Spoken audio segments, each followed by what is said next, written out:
Let's talk about iron-rich foods for babies. So first, why are they important? At around 4 to 6 months, your baby's iron stores, especially if they're breastfed, will be severely low. We need to boost those numbers up using either heme or non-heme iron. Heme iron is much better absorbed by the body.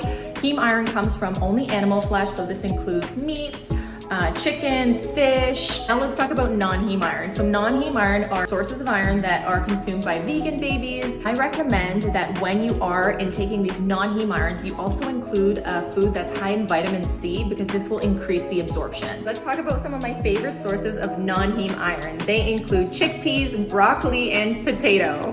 Did you enjoy this? Well, join me in my free masterclass coming up where I introduce game-changing techniques around baby sleep, nutrition, and routines that'll transform your family life. You can ask me anything and I will be giving away tons of freebies and giveaways for attending. Click the link in my bio to learn more. Can't wait to see you there, mama.